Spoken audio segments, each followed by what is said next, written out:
पूरी दुनिया देख रही है पहलगाम आतंकी हमले के बाद भारत में मुसलमानों पर चारों तरफ से हमले हो रहे हैं। जिसको देखो मुसलमानों पर हमला कर रहा है, गरीब मुसलमानों पर हमला कर रहा है।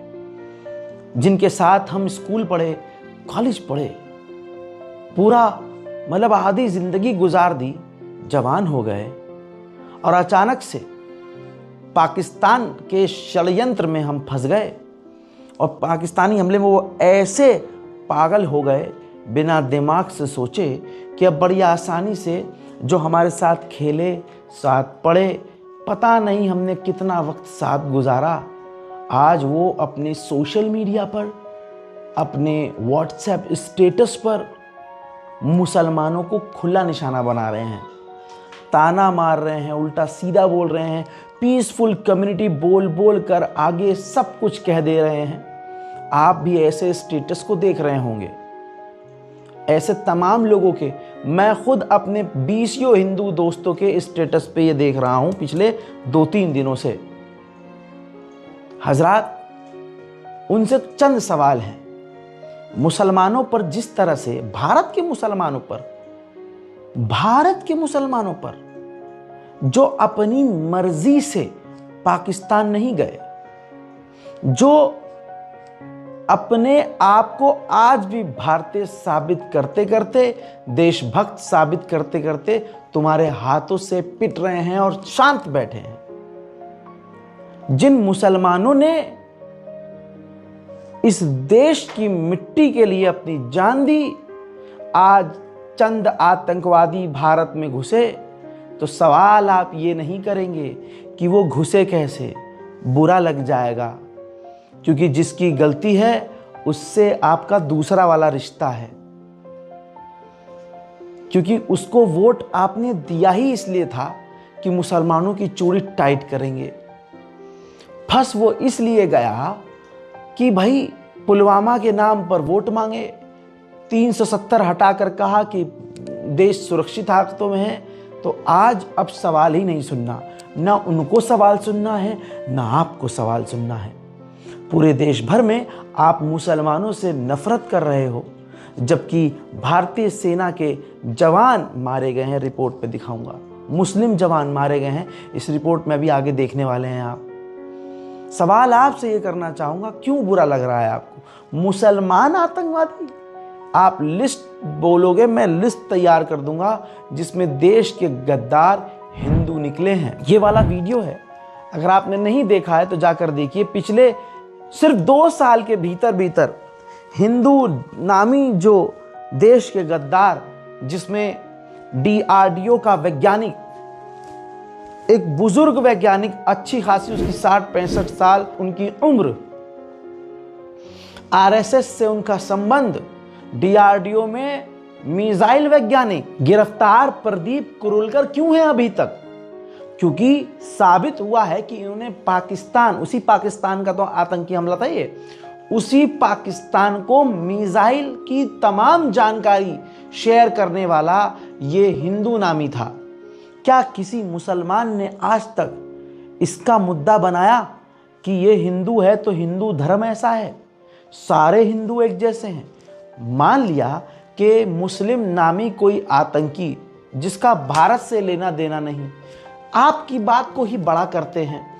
अगर कोई मुसलमान भारत का ही देश से गद्दारी करता है, जैसे प्रदीप कुरुलकर हिंदू धर्म के व्यक्ति ने करी, तो हम मानते हैं कि उसको सजा मिलनी चाहिए। आतंकी है तो आतंकी है, आतंकवाद का कोई मजहब नहीं होता, ये लोग कहते हैं, लेकिन मैं कहता हूं आतंकवाद का मजहब सिर्फ आतंकवाद होता है।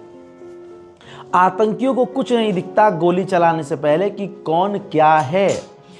आपको बता दूं कि अगर जिस नजरिए से आप मुसलमानों को निशाना बना रहे हो कि भाई ये आतंकवादी हैं, ये तमाम आतंकवादी हैं, मुल्ले ऐसे ही, सारे ऐसे ही होते हैं, तो फिर ये जो DRDO का आतंकी है, इसके धर्म पर जाकर तमाम हिंदुओं को गाली बकी जाए, वो आपको सही नहीं लगेगा। यहां पर आपको सही नहीं लगेगा, लेकिन पूरे देश भर में आप मुसलमानों पर हमला कर रहे हो गद्दार कहते हुए। ऐसे कैसे हो सकता है? जितनी देशभक्ति आपके सीने में है, मेरे हिसाब से मुसलमानों में उससे ज़्यादा है, क्योंकि हमारे बाप दादाओं के पास मौजूद था ऑप्शन, आपके पास ऑप्शन नहीं था जाने का। मुसलमान अपनी मर्जी से इस भारत माँ की मिट्टी से प्यार करके इस जगह पर रुका था। मुसलमान मरता भी है ना तो इसी भारत माँ का सीना चाक करके उस मिट्टी में मिल जाता है। आप क्या जानो देशभक्ति क्या होती है?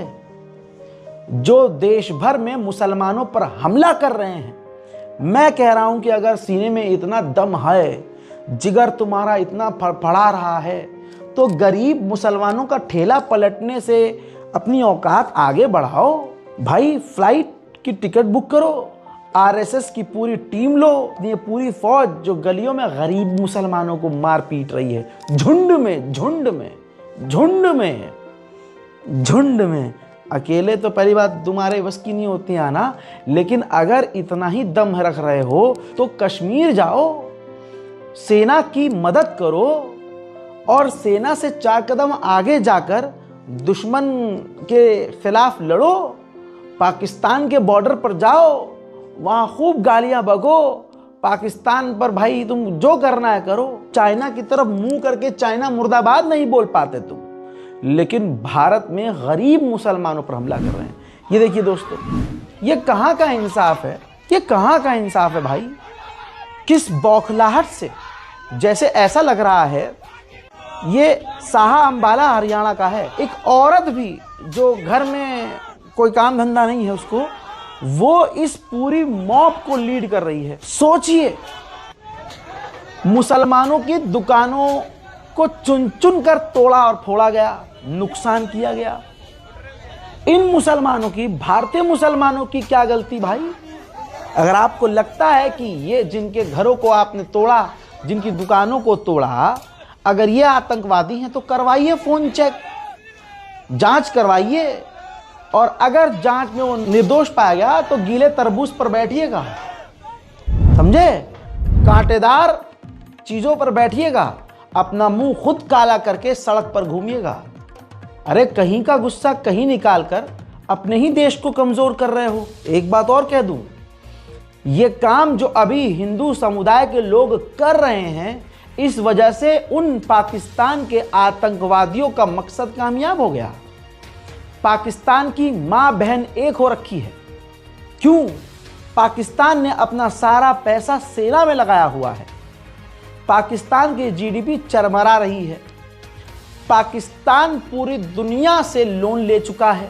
पाकिस्तान का हाल बहुत बुरा है, वो तो पाकिस्तानी खुद अपने मुंह से बोल देते हैं।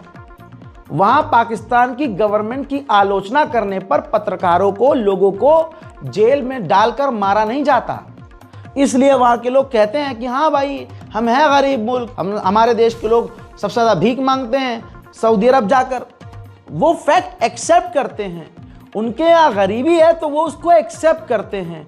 उनके यहाँ आतंकवादी संगठन है तो वो एक्सेप्ट करते हैं। आप समझ रहे हो? अब मेन बात यह है कि जिस तरह से बहुसंख्यक समाज मुसलमानों पर यहाँ हमला कर रहा है, तो ऐसे तो हमने पाकिस्तान के आतंकवादियों को कामयाब कर दिया। पाकिस्तान हमसे टक्कर ले ही नहीं सकता, जीडीपी में, इंफ्रास्ट्रक्चर में, कुछ भी नहीं। हाँ, मालूम है कि हम सिर्फ गोबर में उलझे हुए हैं, गौमूत्र में उलझे हुए हैं, शरबत जिहाद, रुआवजा जिहाद में उलझे हुए हैं, औरंगजेब को कब्र से जगाने में उलझे हुए हैं, लेकिन फिर भी हम पाकिस्तान से बहुत आगे हैं। बाप तो बाप रहेगा, ये क्लियर है।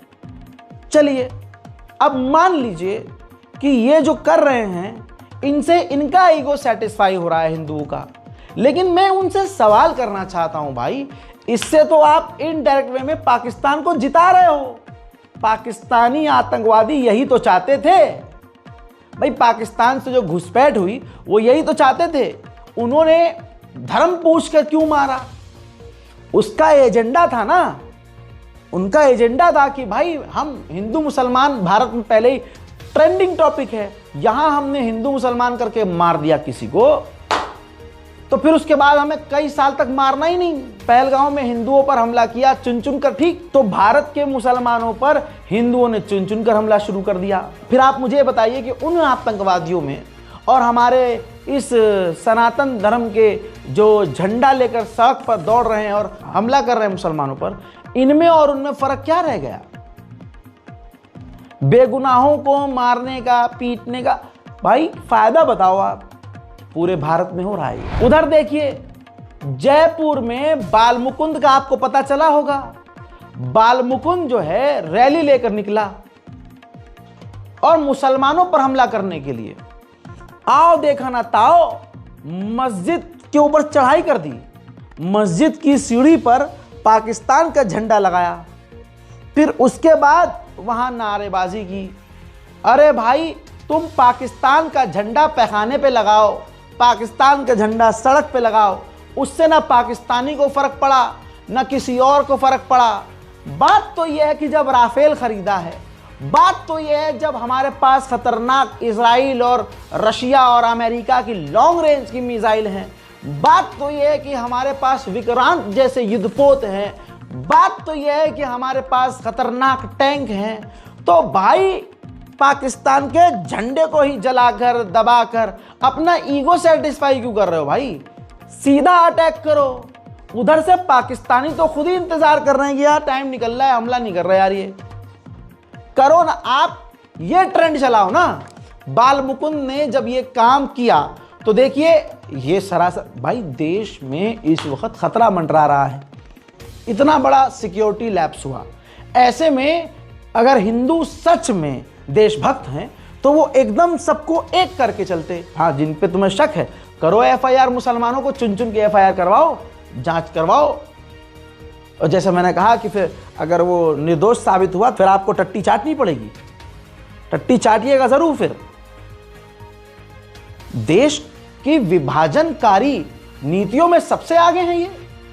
अब इसके बाद क्या हुआ, जब विरोध हुआ, देखिए राजस्थान जयपुर में जब विरोध हुआ बालमुकुंद का कि भाई भारत की मस्जिद और भारत के मुसलमानों को क्यों निशाना बना रहे हो और उसको गिरफ्तार करो, तो उल्टा पुलिस ने क्या करा, बजाय लॉ एंड ऑर्डर कंट्रोल करने के सीधा मुसलमानों के ऊपर लाठीचार्ज कर दिया। कहा कि कोई प्रदर्शन नहीं होगा, बुरी तरह से मारा। बहरहाल ये मैंने पूरा सेंसर करके लगाया है, मैंने दिखाया है आपको ताकि माहौल खराब ना हो।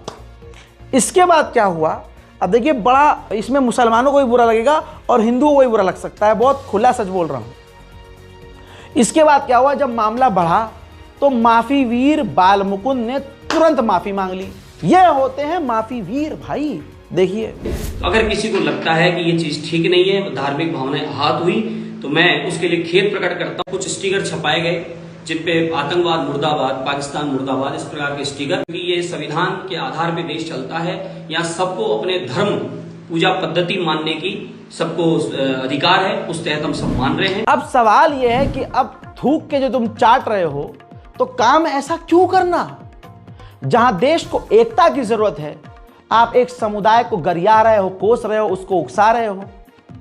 देश गम में है, तुम भड़का रहे हो।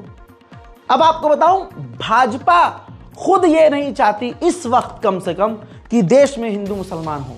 ऐसे बहुत सारे एग्जाम्पल आपको दिखाऊंगा। बालमुकुंद को फोन करके भाजपा के प्रदेश अध्यक्ष ने नाराजगी जताई। तवज्जो है, ये रिपोर्ट है। भाजपा के प्रदेश अध्यक्ष ने फोन करेगा कि बालमुकुंद ये तुम बहुत खराब कर रहे हो, इससे चीजें स्थिति और बिगड़ेगी। नाराजगी जताई तो बालमुकुंद ने माफी मांगी। इसी तरह से अब आइए उधर कश्मीर में जो बीजेपी के नेता विधायक हैं। अब बीजेपी से हम लोग क्या उम्मीद करते थे, लेकिन यहां टोन चेंज है।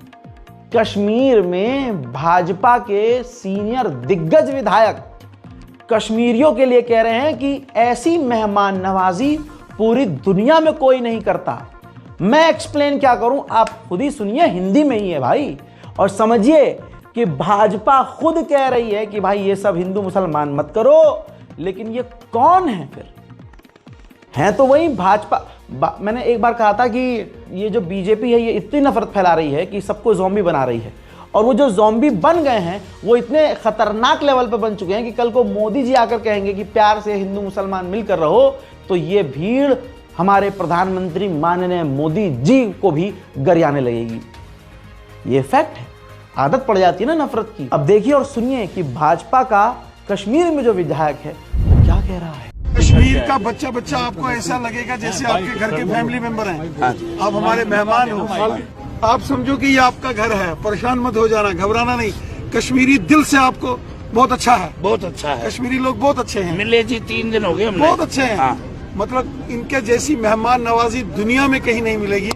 सिर्फ एक मुसीबत है, हमें बस एक पिछले 35-40 साल से झेल रहे हैं पिछले 35-40 साल से एक जुल्म सितम। उधर प्रयागराज से बीजेपी के विधायक हर्षवर्धन को मैं सुना चुका हूं, लेकिन यहां मोती पर मोती पिरा रहा हूं, तो आपको इस कड़ी को देखना और सुनना चाहिए। और अभी भी हर्षवर्धन जी का यही स्टेटमेंट है, वो अपने स्टेटमेंट से हटे नहीं है। सुनिए। क्या इसमें कश्मीरियों का भी हाथ हो सकता है? देखिए, आपको मैं बता दूं,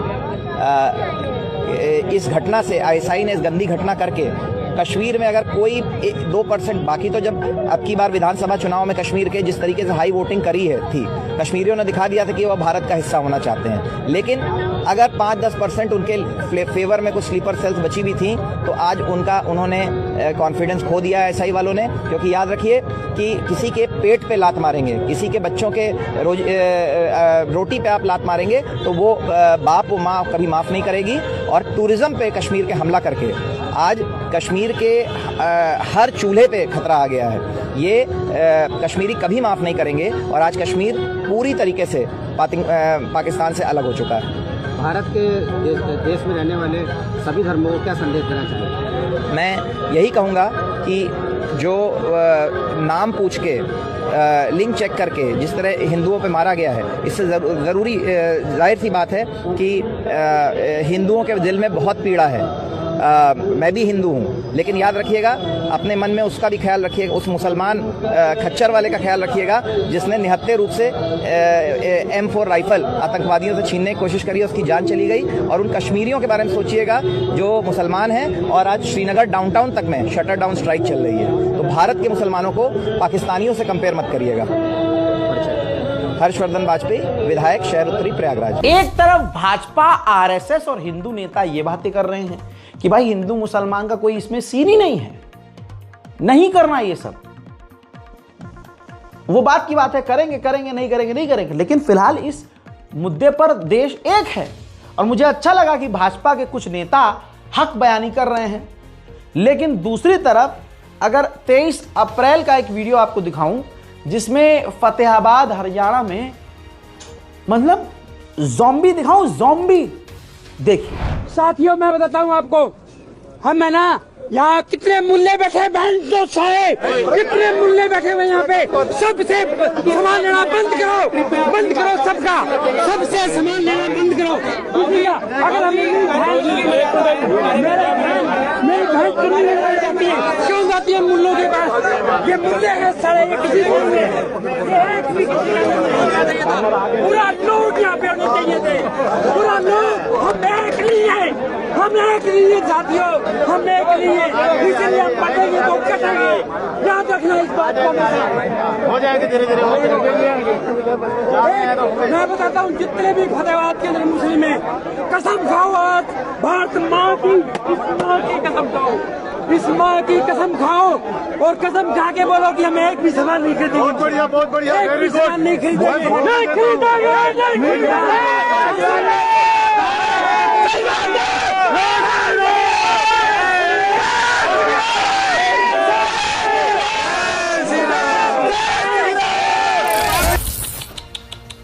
सोचिए, ऐसी स्थिति में इस भीड़ के अगर हत्थे कोई मुसलमान चढ़ जाता, जिंदा बचता? ये देश में कर क्या रहे हैं, हो क्या रहा है? प्रशासन, पुलिस कुछ कर नहीं रही। क्यों कर रहे हो भाई? इससे देश मजबूत नहीं हो रहा है, कमजोर हो रहा है। पाकिस्तान को बैठे बिठाए, बिना मिसाइल, बिना गोली चलाए कामयाबी मिल रही है और इसमें तुम साथ दे रहे हो। कई जगह पर ऐसी घटनाएं इतनी ज्यादा हो गई कि मजबूरन पुलिस को संज्ञान लेना पड़ा। गाजियाबाद के सिरोही की एक जगह है, वहां पर ये वाला मंजर, आपको ये चेहरा याद होगा। इन लोगों ने पहलगाम के नाम पर अपने इलाके में, उस गांव में मुसलमानों के खिलाफ जो है बवाला काट दिया कि कोई मुसलमान जो है फेरी वाला नहीं आएगा, सामान बेचने वाला नहीं आएगा, और मुसलमानों के खिलाफ जो वो बोल सकते थे बोला। सब ने बहुत जहर उगला। अब खबर यह है कि गाजियाबाद पुलिस ने FIR दर्ज कर ली है। आपके सामने आप देख सकते हैं, FIR की कॉपी है। नाम जो है आप देख सकते हैं, अरुण, अमित, वंश, मोनू, रंजन, चिराग और प्रवीण। और भी लोग इसमें शामिल हो सकते हैं। पुलिस ने जो है गिरफ्तारी की तैयारी शुरू कर ली है। बहुत जल्द ये गिरफ्तार होंगे और BNS की धारा 302, 351(2) और 66 धाराओं में मामला दर्ज किया। क्यों अपने आप को मुसीबत में डाल रहे हो मेरे भाइयों? मैं हिंदू भाइयों से कह रहा हूं, ऐसी चीजें करके भले ही 24 घंटे में आपको बेल मिल जाएगी, हैं, लेकिन केस तो चलेगा। अबे भाई, रोजगार नहीं है आपके पास, बेरोजगार हो तुम, या कॉलेज में पढ़ते हो, बाकी दिन जिम में पड़े रहते हो, करते क्या हो जिंदगी? भविष्य क्या है आपका? जेल, कोर्ट कचहरी के चक्कर लगाना, ऐसे कांड करके क्या फायदा? बदमाश की जिंदगी ऐसी होती है भैया, एक बदमाश के हाथ से दूसरा बदमाश खत्म हो जावे है, फिर तीसरा आके उसको निपटावे, फिर चौथा आके उसको निपटावे, यही चलता रहता है। अब आप के ऊपर FIR हुई, आप इस चौड़ में हैं कि हम तो यूं ही आ गए जी 2 घंटे में बाहर या 2 दिन में बाहर, लेकिन आपके माँ बाप 24 से 48 घंटे कितना डिप्रेशन में रहे होंगे। और आगे अब आपकी एक नई जो है नई कहानी शुरू हो गई, कोर्ट कचहरी पुलिस, कोर्ट कचहरी पुलिस, कोर्ट कचहरी पुलिस, यही करते रहोगे। भाई मत करो, और देश को परेशान मत करो।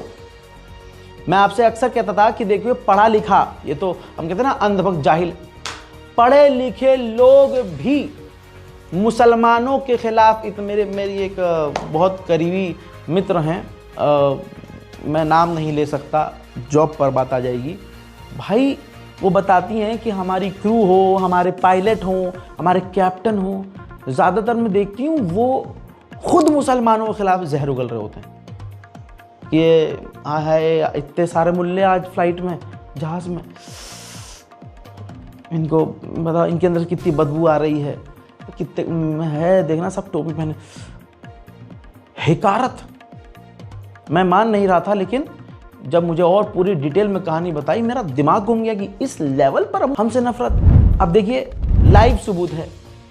कोलकाता की एक डॉक्टर ने पहलगाम मामले के बाद, पहलगाम के ही रेफरेंस देकर इन्होंने एक मुस्लिम प्रेग्नेंट औरत का इलाज करने से मना कर दिया कि हम इलाज नहीं करेंगे, मैं इलाज नहीं करूंगी। आप सोचो, प्रेग्नेंट औरत जब गायनी के पास जाती है तो वो मना कर देती है कि मैं तुम्हारा इलाज नहीं करूंगी। ये आज के पढ़े लिखे हिंदू हैं भाई, डिग्री है इनके पास, डॉक्टर हैं। हो गई ना मेरी बात सच? कितने महीनों से कह रहा हूं कि ये मत सोचिए कि सिर्फ जो है अनपढ़ ही जो अंधभक्त हैं और मुसलमानों से नफरत करें। पढ़ा लिखा इंसान भी मुसलमान से नफरत कर रहा है। क्यों? क्योंकि ये बड़ी साजिश के तहत फैलाया जा रहा है नफरत, और उसमें आज जो भाजपा ने नफरत फैलाई वो इतनी ज़्यादा उनसे फैल गई कि अब उनसे सिमटेगी भी नहीं। हजरात मोहतरम, मेरे हिंदू दोस्तों, भाई कहने का तो हक छीन रहे हो आप मुझसे, लेकिन फिर भी मैं आपको अपना भाई कहूँगा। ज़रा इस बात पर गौर कीजिए कि आपके दिल और दिमाग में ऐसा क्या बिठा दिया गया है कि आपको सामने का सच नज़र नहीं आता, लेकिन प्रोपेगेंडा वाला झूठ आपको सच नज़र आता है। जब ये पहलगाम का कांड हुआ, तमाम मुसलमानों पर वाजिब है, जो तुम्हारे हालात हैं, इस वीडियो को शेयर करना। पहलगाम के आतंकी हमले के तुरंत बाद जे अली शेख की टुकड़ी को, जो सेना में थे, उनको आदेश मिला कि फलां जगह आपको रिपोर्ट करना है, सर्च आउट करना है, और आतंकी वहां पर मौजूद हैं, आपकी मुठभेड़ हो सकती है। अब जे अली शेख वहां पहुंचे अपने 4-5 साथियों के साथ, मुठभेड़ हुई और जे अली शेख शहीद हो गए। अब उनके नमाज जनाजा के दौरान उनके बड़े भाई वो भी सेना में हैं, सूबेदार रफीकुल शेख। उनका जो भाई के जनाजे पर, शहीद जनाजे पर जो स्पीच है ना, रोंगटे खड़े कर देगी, दिल लरस जाएगा। लेकिन यकीन मानिए हिंदुओं को इससे कोई फर्क नहीं पड़ेगा। क्यों? क्योंकि वो दिल दिमाग से सोच ही नहीं रहे हैं, जो नफरत की मशीन अंदर चालू है ना, उससे सोच रहे हैं। गोदी मीडिया ये वीडियो नहीं दिखाएगा आपको, क्योंकि उनको अपना प्रोपेगेंडा और एजेंडा चलाना है। सुनिए। इस सैनिक का ना तो कोई धर्म होता है, ना तो कोई जात होता है। आपने कभी नहीं सुना होगा भारतीय सेना, नाम सुना होगा इंडियन आर्मी। किसी में दम है? बोल के दिखा दे भारतीय सेना हिंदू है।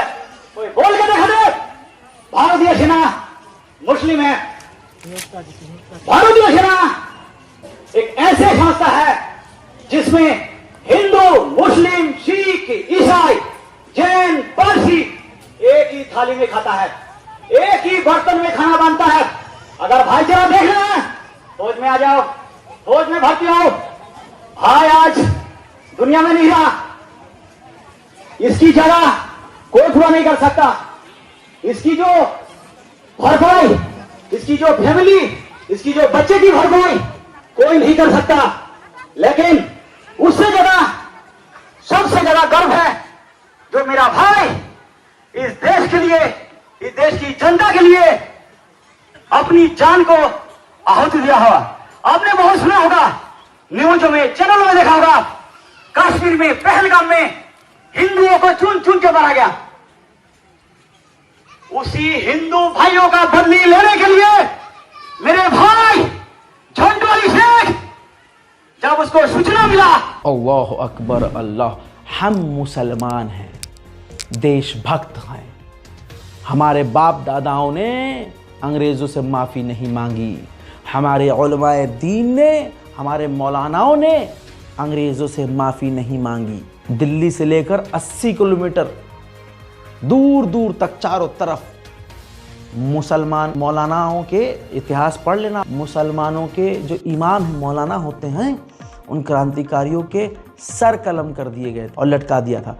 और इसके अलावा फांसी, यहाँ से 50 किलोमीटर दूर दोनों तरफ जो सड़क के किनारे पेड़ थे उस पर ऐसे लाशें टांग दी गई थी ताकि अंग्रेज़ों के खिलाफ जो क्रांति उठी थी वो डर के मारे शांत हो जाए। रेशमी रुमाल क्रांति चलाई गई थी मुसलमानों की तरफ से। देवबंद, जिसे आज तुम गिराने की बात कर रहे हो, ये मदरसा तुम चारों तरफ से बैन करके वक्फ बोर्ड की ज़मीनें छीनने पर लगे हो, उसी देवबंद, उसी मदरसे से वहाँ के उलमाए दीन ने रेशमी रुमाल आंदोलन छेड़ा था अंग्रेज़ों के खिलाफ। हजरात सुनिए, शहीद जे अली शेख के भाई को, अभी तक तो आपने उनका सिर्फ आवाज़ सुना कि वही वो एक जनाजे में, अपने भाई के जनाजे में बयान दे रहे हैं। अब उनका खुद का वीडियो जिसमें वो कह रहे हैं कि मेरे लिए परिवारवाद में देश पहले है। अल्लाहु अकबर। उसके बाद भी अगर कोई हिंदू मुसलमान को शक की निगाह से देखता है तो भाई थूक के खुद चाहते हैं। सबसे मेरा दायित्व जो है वो है देश की, जो कि मैं बिल्कुल बॉर्डर में तैनात था, जो कि भाई अचानक डेथ हुआ, सर्वोच्च बलिदान दिया। सीओ बोला ठीक है साहब, आप पहले घर देख के आओ, उसके बाद फिर आ जाओ, पहले भाई को निपटा के आ जाओ, उसके बाद फिर जाऊंगा। मेरा सर्वोच्च हमेशा क्या, मेरा देश है, सबसे पहले मेरा देश है, उसके बाद मेरा परिवार है। हजरात, हमें साथ में यह भी सोचना होगा कि हमें किसने बेवकूफ बनाया, हमें भ्रम में किसने रखा। आज लगभग सारे चैनल्स अब मजबूरी में ही, क्योंकि खुल चुका है, ये आम हो चुकी है बात कि सिक्योरिटी फेल्यूर है, गवर्नमेंट ने एक्सेप्ट किया है, यहाँ एक चूक हुई है।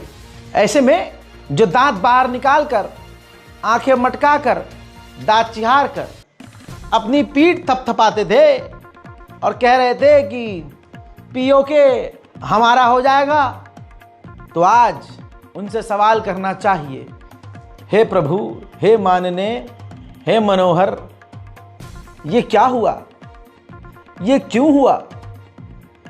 आपकी शक्तियों को क्या हुआ? शक्तियां सुनिए, मानने को सुन तो लीजिए, पुराना बयान है। आप देखना, चुनाव के बाद मोदी जी को तीसरी बार प्रधानमंत्री बनने दीजिए।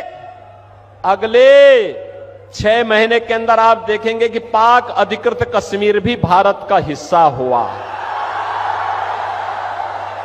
ये इसके लिए हिम्मत चाहिए होती है, हिम्मत, दम हो तभी ये काम हो सकता है। ये कांग्रेस की तरह लेकिन हम सवाल नहीं कर सकते। सवाल करेंगे तो अब यही है, सरकार से सवाल नहीं कर सकते। बहुसंख्यक, यही तो उनको बुरा लग रहा है जब गवर्नमेंट, मतलब अगला कहता था कि चौकीदार हूं मैं, चौकीदार। आप अगर चौकीदार हैं, आपका काम चौकीदारी था। आपकी चौकीदारी होते हुए प्रभु, अगर पाकिस्तान के कुछ जानवर अंदर घुस आए हैं तो फिर आपकी चौकीदारी कहां गई? इसका मतलब यह कि चौकीदार सो रहा था। इसमें कोई आपत्तिजनक तो नहीं बोला भाई, बात फैक्ट कर रहा हूं। लेकिन चौकीदार को बुरा लग रहा है उससे सवाल पूछने पर। अब ये रिपोर्ट देख लीजिए, देश भर में गिरफ्तारियां चल रही हैं।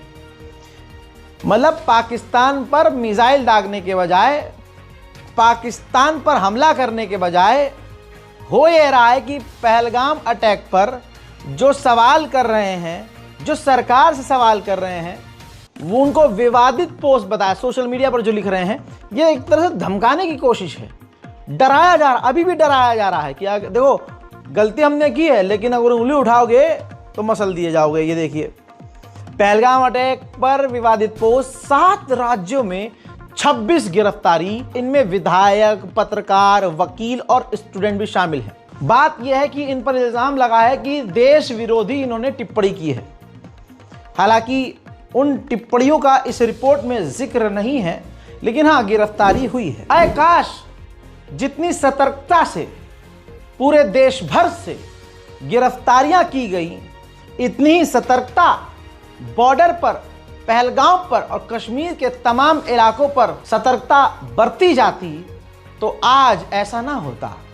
लेकिन क्या ही कह सकते हैं। एक तरफ ये खबर भी आने लगी कि अगले 48 घंटे में भारत पाकिस्तान के साथ बड़ी छेड़खानी करने वाला है और बड़ा कुछ होने वाला है, ऐसी खबर चल रही है।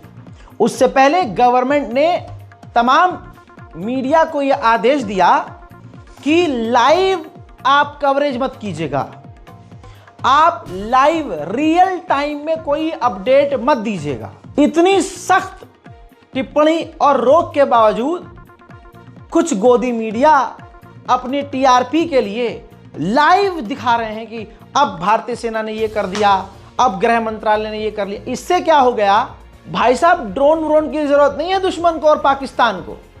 वो इंडियन मीडिया ही खोलकर बैठे हैं, अच्छा ये कर रहे हैं, ओह, मतलब आतंकवादी खुल्लम खुल्ला लाइव अपडेट ले रहे हैं।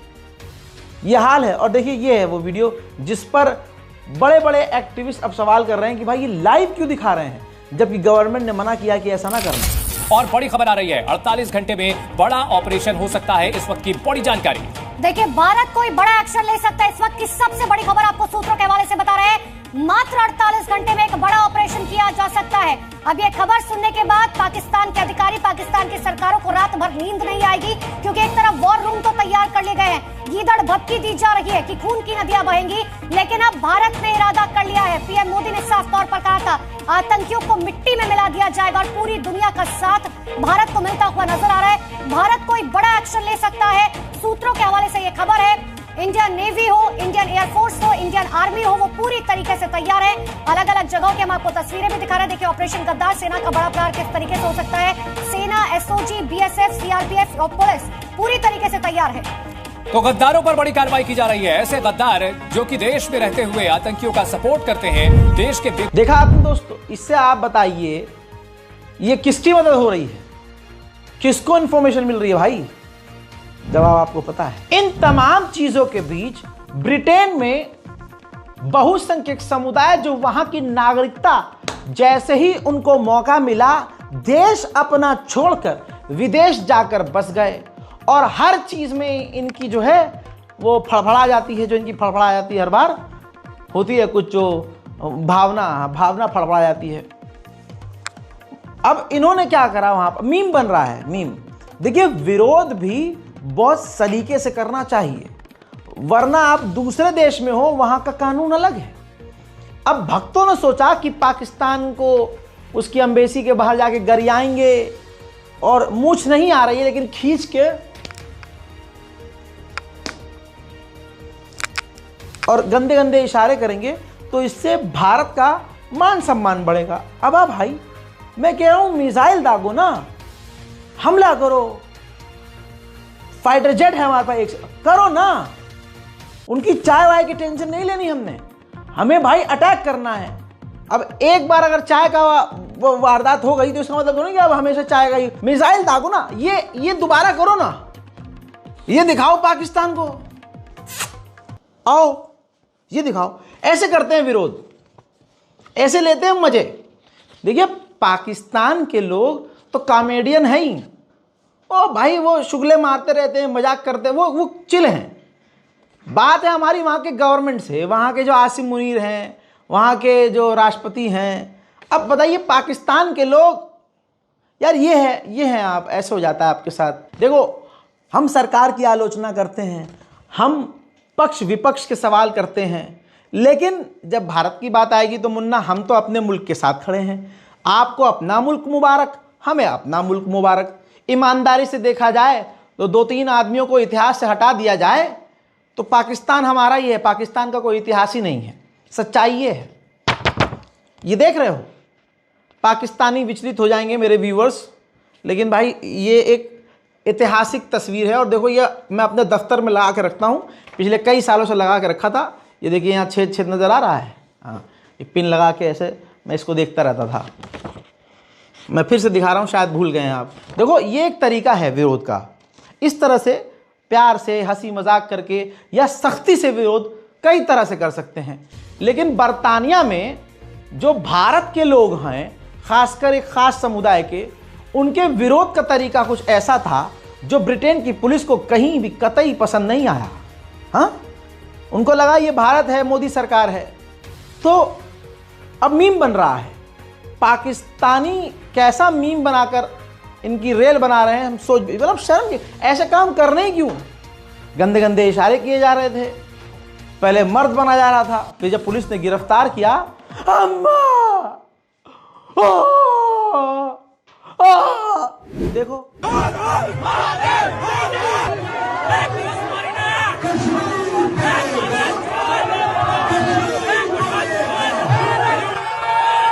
A few moments later.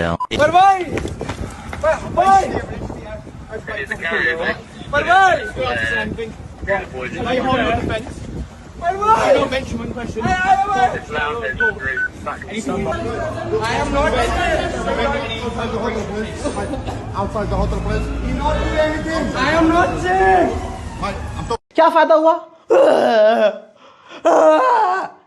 अभी 10 मिनट पहले यूं कर रहा था, हाथ में कुछ नहीं आ रहा था। अबे भाई विरोध करना है अच्छे तरीके से करो ना। ठीक है, भारत में पाकिस्तान के झंडे को जमीन पे लाया के जलाया, चिपकाया, उस पर चढ़े गाड़े करो, लेकिन भाई विदेश में कहीं और जाकर तुम आड़े। इस अंकल को देखो, ये देखो मीम बना हुआ है भाई, मीम बन रहा है हर जगह भाई। चलो ठीक है, लेकिन ये क्या जेब दे रही बातें, क्योंकि दूसरे देश में है ना। अच्छा ये झंडा देखो, इनकी देशभक्ति देखो, उल्टे तिरंगे के साथ देशभक्ति। ये खास प्रजाति के लोग हैं दोस्तों, उस प्रजाति का मैं नाम तो नहीं लूँगा, लेकिन आप समझ सकते हैं, आर से शुरू होता है और एस पर ख़त्म होता है। इनकी खास प्रजाति है। अब देख लो, ये इनकी देशभक्ति है कि उल्टा तिरंगा लेकर ये देशभक्ति दिखा रहे हैं और सामने जो है उल्टे सीधे गंदे इशारे कर रहे हैं, बेरोजगार बेचारे। ये वो है हिंदू, वो देशभक्त हिंदू जिनको जैसे ही मौका मिला इन्होंने बरतानिया की नागरिकता ले ली। सवाल करो तो बुरा लग जाता है।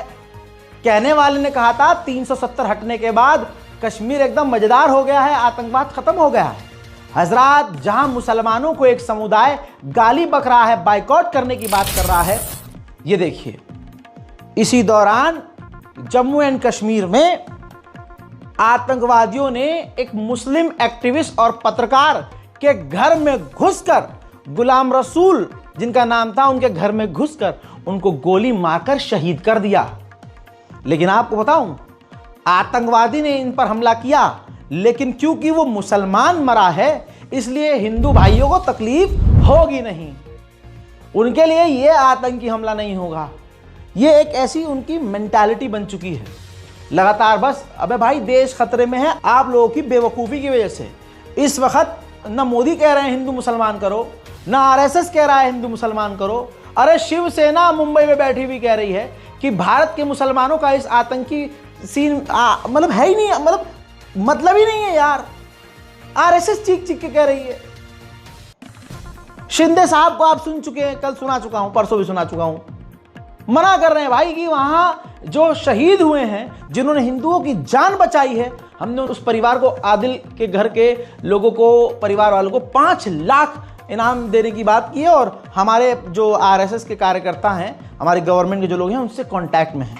फिर ये कौन है जो मुसलमानों के घरों पर हमला कर रहे हैं, दुकानों पर हम ऐसे बदला लोगे? बढ़िया भाई। बहरहाल हालात बुरे हैं, गवर्नमेंट की हम आलोचना करते हैं, कह रहे हैं गवर्नमेंट कमजोर है, लेकिन यह मत समझना कि सेना कमजोर है। पिछवाड़े में हाथ डाल के मुंह से बाहर निकाल के पलट देगी इंडियन आर्मी। समझ में आई बात? क्योंकि इंडियन आर्मी में हिंदू मुस्लिम सिख ईसाई नहीं, आर्मी एक अलग ही धर्म है, अलग ही मजहब है, और ये आर्मी ऐसे है इसलिए ऐसे करके ऐसे पलटना भी जानती है। पाकिस्तानियों को लग रहा है हम पानी नहीं रोक पाए, हाँ नहीं रोक पाएंगे हम पानी, फैक्ट है। अब आदमी बौखलाहट में अपने बचाव में कुछ तो कहेगा, हम पानी बंद कर देंगे, वो 20 साल में डैम बनेगा मैक्सिमम, करोड़ों खरबों रुपया खर्च होगा, उसमें कितना फ्रॉड होगा, जालीबाजी होगी, सब पता है, हमें सब पता है भाई। लेकिन जब अपने मुल्क पे बात आती है तो फिर भाई तुम्हारी ऐसी की तैसी। सुनो, बल्कि देखो, पाकिस्तान के बेहद करीब, बेहद करीब इंडियन नेवी एक्टिव हो गई है। इसमें उसने खतरनाक ड्रिल करी है, लाइव फुटेज है, एक्सक्लूसिव। खतरनाक ड्रिल करी है और मिसाइल फायर करी है। और ख़ास बात यह है कि इसमें जो मिसाइल थी वो काफ़ी लॉन्ग रेंज की मिसाइल थी।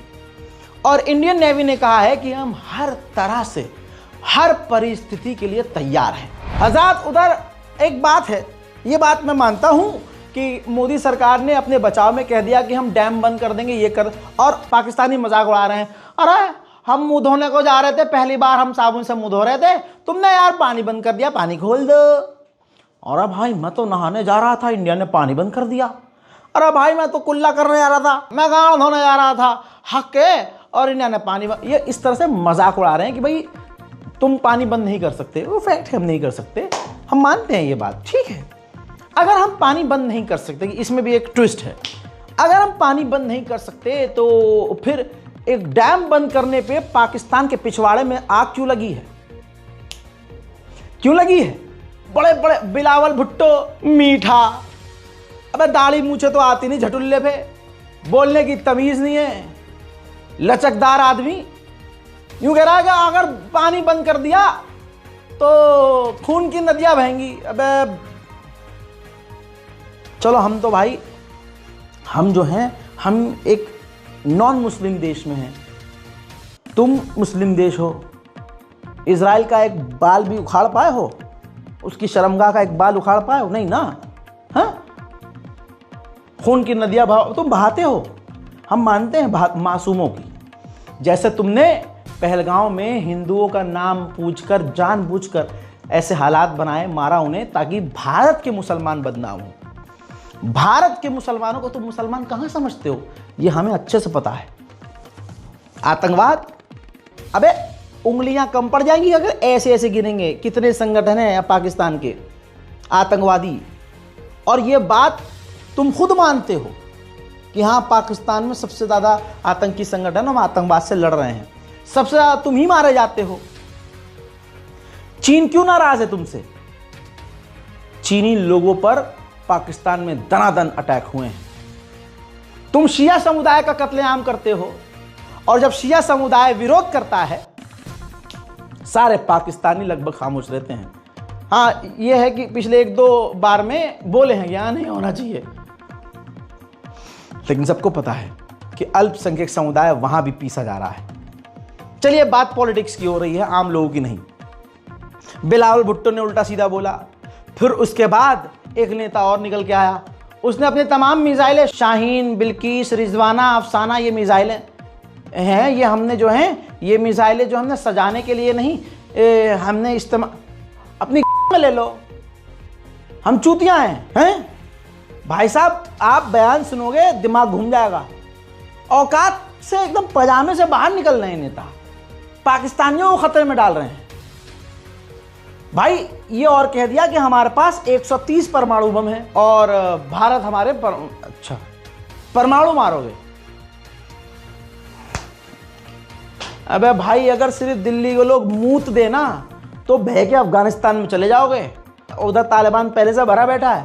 तालिबानियों ने अगर, तो पता है ना, हाँ, पठानों को शौक होता है, लाइन लगाकर जब बजाएंगे ना तो रास्ता हाथ नहीं आएगा, परमाणु मारेंगे, मजा। अबे भाई सुनो इसका बयान सुनो। उन्होंने कह दिया ना कि अगर हमारा पानी बंद करेंगे तो फिर जंग के लिए तैयार हो जाएं। ये जो गौरी, शहीन, गजनवी, ये चौकों में सजाने के लिए नहीं हमने रखे हुए, ये हमने हिंदुस्तान के लिए रखे हैं बाबा।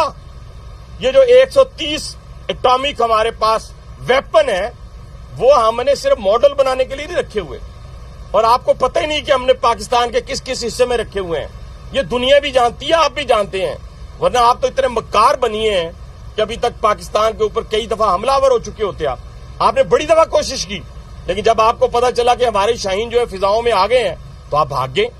तो इसलिए मैं दोबारा दोहराने लगा हूं, ये जो बैलिस्टिक मिसाइल है, ये जो क्रूज मिसाइल है, ये जो शाहीन है, गौरी है, ये मैं फिर दोहराने लगा हूं, ये हमारे चौकों में नहीं है, ये हमारे बिल्कुल आप इनका रुख आपकी तरफ है और किसी की तरफ नहीं है। तो इसलिए ये सोचना भी ना कि आप पाकिस्तान की हदूद को क्रॉस करोगे, अगर सोचोगे भी तो उसका खमियाजा आपको भुगतना पड़ेगा। मैं कभी पाकिस्तान के या किसी मुल्क के लिए इस जबान का, इस लहजे का इस्तेमाल नहीं करता हूं, लेकिन बेतुकी बात है भाई, पॉलिटिकल वॉर है। तुमने क्या करा? बंदे मार दिए, बेगुनाहों को मार दिया, हैं, मासूमों को मार दिया, निहत्तों को मार दिया। फिर अब कह रहे हो सबूत क्या है, सबूत क्या है? आज तक जो भारत ने सबूत दे भी दिए, तुमने माना है? अब अगली खबर है कि पाकिस्तान ने कहा है कि इंटरनेशनल जांच की जाए अंतर्राष्ट्रीय लेवल पर, जिसमें रूस और चीन, रूस और जो चाइना है वो इसकी जांच करे, हम सब मिलकर जांच करेंगे। भाई तुम तो जांच करवा लो, कुछ भी करवा लो, यहां तो सीन खराब कर दिया ना तुमने, मार के चले गए। अब जांच होती रहे, कब आ रही है रिपोर्ट, और हम कैसे मान लें कि भाई वो रिपोर्ट जो आएगी सही आएगी, जबकि तुम्हारी सारी हरकतें बता रही हैं पाकिस्तान की तरफ से पहले से ही गोलीबारी शुरू हो गई थी भारत में। मतलब मुझे भी अच्छा नहीं लग रहा कि हालात कैसे हो गए कि हमें अब पाकिस्तान को किस तरह से संबोधित करना पड़ रहा है। सोचिए भाई, अपना मुंह सलूक सही रखते तो ये लैंग्वेज नहीं सुननी पड़ती। भाई आप अपने मुल्क के लिए ईमानदार, हम अपने मुल्क के लिए ईमानदार, जब नौबत आएगी तो 2-2 हाथ भी हो जाएगी, कोई दिक्कत नहीं है। उधर ईरान बीच में कूदा। ईरान के राष्ट्रपति मसूद पेज़ेश्कियान ने अलग अलग पाकिस्तान के राष्ट्रपति से फ़ोन पर, शहबाज शरीफ से फ़ोन पर बात की और मोदी से भी फ़ोन पर बात की। मैं तो यही कहूँगा ईरान से, भाई तुम अपना पोर्ट देख लो, भाई तुम अपना बचा लो यार, जो भी है तुम अपने आप को बचा लो, पहले बीच में काय को नाक घुसा रहे हो, अपने आप को बचा नहीं पा रहे, हमारी भी ख़त्म करवाओगे तुम। उधर दोस्तों भारतीय सेना ने बिल्कुल वीडियो जारी कर दिया, इंडियन आर्मी ने। देखिए, तमाम भारतीयों को ये पता होना चाहिए कि आधिकारिक तौर पर इंडियन आर्मी ने ये वीडियो जारी की है, जिसके अंदर दिखाया है, बताया है, समझाया है कि हम हर तरह से जंग के लिए तैयार हैं। उधर पाकिस्तान हमें गीदड़ भपकी दे रहा, अपने सारे हथियार खोल के दिखा रहा है। अब जो उसका JF-17 है, JF-17, उसके अंदर उसने नई मिसाइल लगाई है जो चीन से मिली है। खतरनाक मिसाइल है, लेकिन हम तो डर गए। अजी डरे मेरा कद्दू। उड़ता भी है ये, उड़ता है नहीं, उड़ता होगा, हाँ हम मान लिया उड़ता। उड़ाओ सालो, ईंधन है नहीं तुम्हारे पास इसको उड़ाने का। याद है, अभी 1 साल पुरानी बात नहीं है, पाकिस्तान एयरफोर्स ने अपनी ड्रिल कैंसिल कर दी थी। क्यों? ईंधन ही नहीं है। अबे उधारी पे जीने वालों, जंग लड़ोगे तुम। हकीकत ये है भाई, अगर लड़े, पहली बात तो तुम पे अटैक कोई होने नहीं देगा। America, Germany, France, Britain, world bank होने नहीं, क्योंकि सारा पूरी दुनिया का तो पैसा खा रखा है तुमने, सबसे उधार ले रखा है। मर आ गए तो भाई तुम्हारा लोन कौन चुकाएगा हैं? तो वो तो कोई करने नहीं देगा तुम पे हमला। अगर हो भी गया तो आज इतना बुरा हाल है तुम्हारा, आगे फिर कितना जंग, कभी भी किसी भी देश को, हमें भी नुकसान होगा, लेकिन हमें अगर नुकसान होगा तो बाबू तुम तो मिट ही जाओगे। तो ऐसे नहीं है, थोड़ा आराम से हल्का हल्का हाथ रखो। जो गलती करी है उसको कबूल करो, माफ़ी मांगो, अंतर्राष्ट्रीय लेवल पर आओ, माफ़ी मांगो और फिर खुदा हाफिज़, बाय बाय। फिलहाल की इस रिपोर्ट में इतना ही। जय हिंद।